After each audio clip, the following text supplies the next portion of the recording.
NBC 11's Ethan Harp was the only Bay Area television journalist who saw the arrests as they happened. 5 a.m. downtown San Francisco. I'm just gonna go. In a parking garage, two teams from the Immigration and Customs Enforcement Detail study their game plans, profiling their targets before hitting the road. Before 7 a.m., they make it to their first address in Fremont, going after and finding a man convicted of drugging and raping a woman. His green card now in jeopardy, his arrest leaves a woman and child behind at the home. ICE agents say these are not raids or sweeps, instead calling them targeted operations, carefully choosing who they are looking for. It's just such a hot issue. I mean, there's people obviously on both sides of this. You know, it's a very passionate issue. Most of the more than 2,000 undocumented immigrants picked up just since October have already been ordered back to their homeland by a judge.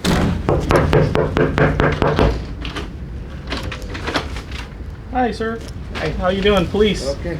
The man arrested at this San Jose apartment will be flown back to Mexico by midnight tonight. As important as it is for these agents to find the undocumented immigrants they're looking for, they also believe it's important to separate perception from reality. You know, you'll hear stories that we'll go into a house and that, you know, we just leave children behind and we're leaving little kids behind, or we're going on schoolyards and we're terrorizing children. We're not doing that. It's part of the reason ICE is granting NBC 11 News unprecedented access to show what they say their work is really about. The last house that we were at, you know, we made sure that the lady knew where this guy was going. We gave her a business card. We asked her if she had any questions, if he had any medical problems, concerns. ICE flatly denies it has ever gone to extremes, such as plucking people out of Bay Area churches or schools. What we saw today is ICE clearly went by the rules. Attorney Mark Silverman, who works with undocumented immigrants, says it may be legally right, but morally wrong. And these are people who got into deportation cases because they are so desperate to become legal that they fall victim to scams. For so long, people were ordered deported and nothing happened to them. That began to change 4 years ago. I have two teams here in San Francisco, and they do this on a regular basis. They do this every day. The crew we rode with in the South Bay found 3 out of 4 of their men, though the last one in Sunnyvale proved a challenge. That car is the car that the work said is his work car.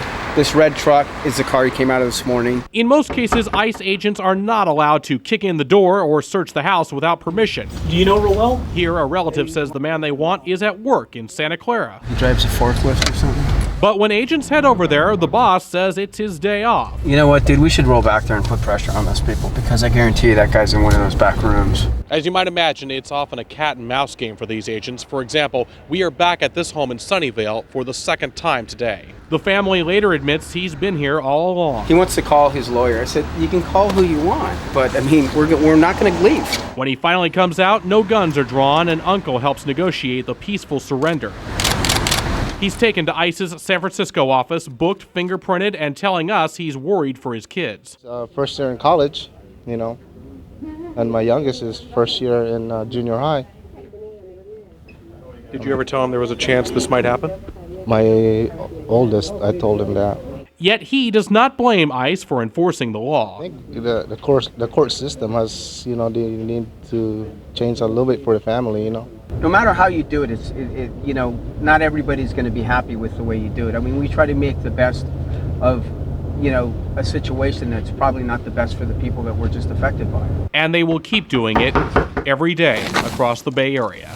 Ethan Harp, NBC 11 News. But first tonight, an NBC 11 News exclusive. Former Governor Gray Davis on his own fall from power, and a man many blame for it. The Bay Area's top stories at 11 on 11 start right now. I'm Lisa Ken. And I'm Alan Dutton. Former Governor Gray Davis is speaking out about the death of Ken Lay. The convicted Enron CEO suffered a massive heart attack early this morning. But Lay's death is doing nothing to soothe Davis's anger over what Enron did to California and his own political career. NBC 11's Ethan Harp is live at UC Berkeley. Ethan, what did the governor tell you? Plenty, Alan. The UC system is the lead plaintiff in the nationwide class action lawsuit trying to get back billions of dollars for hundreds of thousands of people, many of whom lost their life savings when Enron collapsed. And those are the people Gray Davis is thinking about tonight as the Lay family mourns. Less than 6 weeks after a Houston jury convicted the Enron founder of fraud and conspiracy, Ken Lay died on vacation with his family in Aspen, Colorado. The heart attack that claimed the 64-year-old came before Lay was to be sentenced and have a chance to appeal. Enron became a household name in California during the 2001 energy crisis and the summer of rolling blackouts and soaring power bills that came with it. Now that Ken Lay won't spend a day in prison, I think many of his victims are going to feel cheated. While offering condolences to Lay's family, former Governor Gray Davis told NBC 11 News from his Los Angeles law office, Lay's death denies Californians due justice. I really believe that Ken Lay and to some extent Jeff Skilling were con artists of the first order. This whole Enron was a flim-flam operation that misled people, overstated the case, brought pie-in-the-sky schemes to people, and if people didn't like them, they said, we just don't understand the new economy. I mean, this was a shell game, and it cost Californians $40 billion.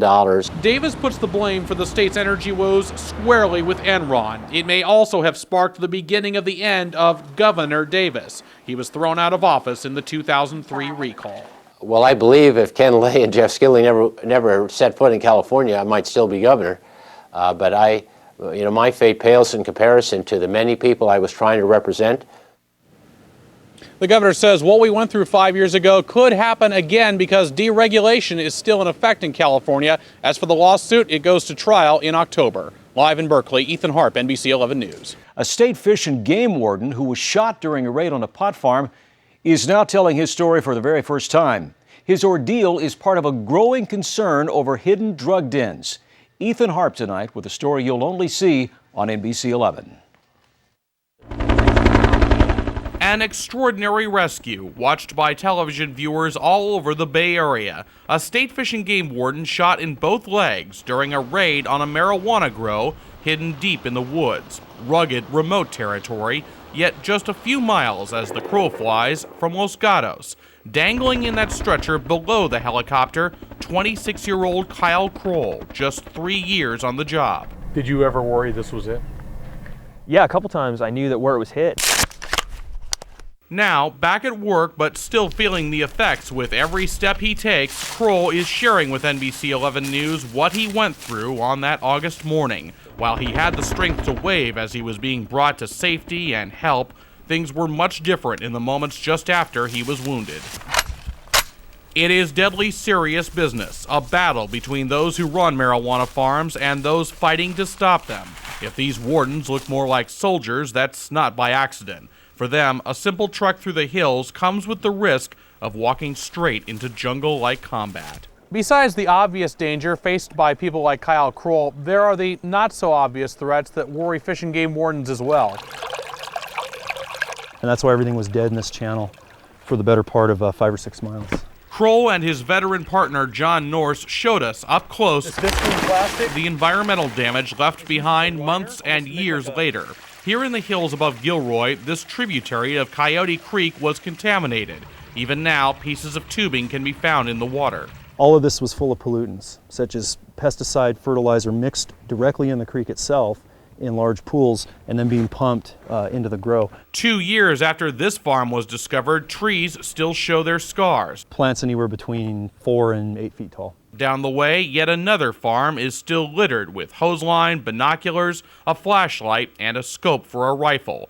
Just like the spot where Kroll was hit, this sits less than 5 miles from homes and businesses. A lot of times you see marijuana kind of at the bottom of scale of severity or importance. Whether you look at it as a war on drugs, I really look at it as a war, against wildlife crime from our standpoint. It isn't victimless.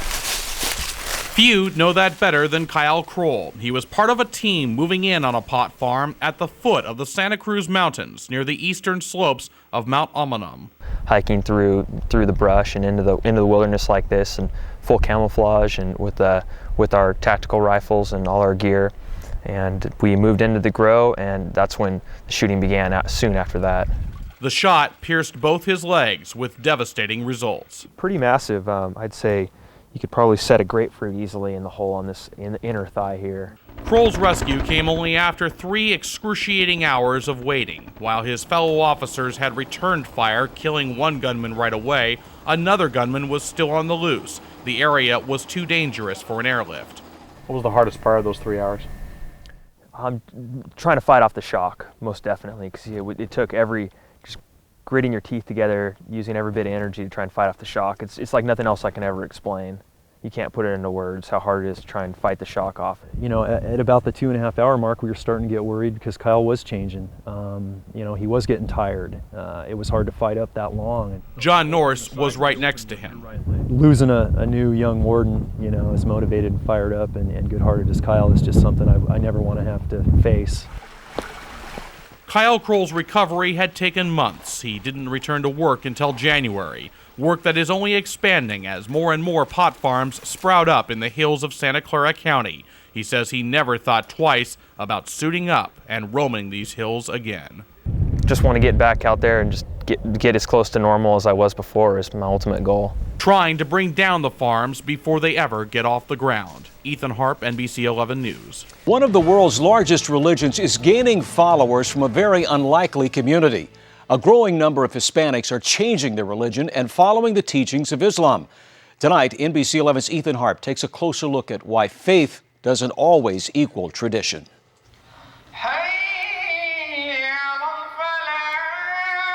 Sundown, one of the 5 times each day when Muslims gather to answer the call to prayer. This woman is among them. Her name is Raquel. She's 25, a senior in college, and part of a growing trend. Hispanics joining the Islamic faith. My mother raised us pretty strict Catholic. Yet in recent years, her studies and the war in Iraq opened her eyes to Muslims. Her interest came, went, and returned. And a year ago I felt the need again, so I decided to actually look further into Islam. Until she finally converted once and for all just before last year's Ramadan.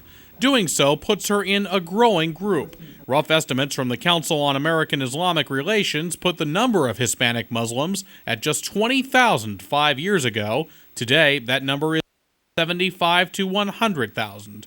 In '96, when I first converted, I literally only knew one Hispanic convert in the entire mosque, and now 50 to 100 easily. Sharif Dorset works with new converts like Raquel. He believes there are strong similarities with Catholicism, but without the hierarchy. With more and more Latinos embracing Islam, both here and across the country, you might think the Catholic Church would have something to be concerned about. But here in the South Bay, we found a priest with a rather interesting reaction. Obviously, we want everybody to be Catholic. On the other hand, we do want people to be close to God. And if people find closeness to God in Islam, say, I think we would prefer someone to be a good Muslim than to be a non-practicing Catholic. Father Jose Rubio with the Diocese of San Jose hasn't seen much evidence for himself of Hispanics leaving the church for the mosque, but even if some are, he sees no reason for alarm. We just need to be understanding and accepting and seeing this diversity as a gift from God. That can be easier said than done. Raquel describes her mother as being a very tolerant woman, usually. But the day I told her that I actually was going to convert, that was a little different. Yeah, she was upset. And I asked her, I said, where's all the talk that, that everything's, everyone has their own way of worshiping God. So she was upset at me for a few weeks, but not very long, She came to terms with it. Tolerance is something Muslims like Dorset point to as one of their strengths. In general, there's no real racism in Islam, so I'm a white Muslim and treated just like anybody else. In Islam, I found that there's room for all kinds of people. And in Hispanics like Raquel, Muslims hope they have a new voice to spread their form of spirituality. Ethan Harp, NBC 11 News.